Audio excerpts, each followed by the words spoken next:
எப்படி இருக்க முடியும்? அது உள்ள இருக்கிற கொள்ளளவு வந்து நாங்க கடைசி நாள் வந்து 11,600 பேர் அனுமதிக்கிறோம். அதுக்கு மேல அறிவிச்சா உள்ள விரும்பத்தகாத சம்பவங்கள் வந்துடக்கூடாது.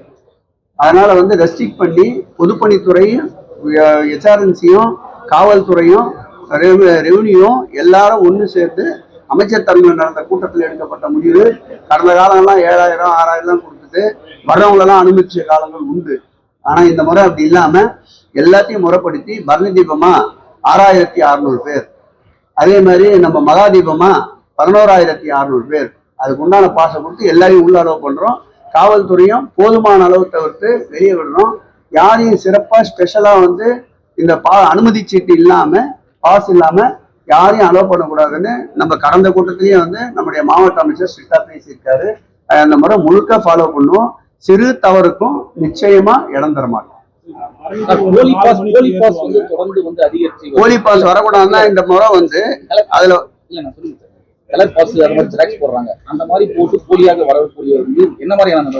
கண்டிப்பாக அது போன்ற போலியான அது போன்ற பாஸ்களை உருவாக்கி வருவதன் மீது சட்ட விதிகள் என்ன சொல்லுகிறதோ அதுபடி நிச்சயமாக நடவடிக்கைகள் மேற்கொள்ளப்படும். அது நடக்கக்கூடாது என்றுதான் நம்முடைய மாவட்ட அமைச்சர் இந்த முறை 7 இடங்களில் உள்ளனுமதிக்குண்டான வரிசைகளை ஏற்படுத்தி இருக்கின்றார்கள்.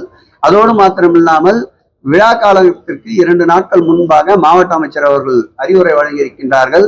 காவல்துறையும் இந்து சமய அறநிலையத்துறையும் குறிப்பிட்ட நேரத்திற்குள் இப்படி கட்டளைதாரர்கள் உபயதாரர்கள் சிறப்பு அனுமதி பெற்றவர்கள் ஆன்லைனில் டிக்கெட் பதிவு செய்தவர்கள் கூடிய வகையில் அந்த கால நிர்ணயத்திற்குள் உள்ளே வருவதற்கு அறிவுறுத்தப்பட இருக்கின்றார்கள்.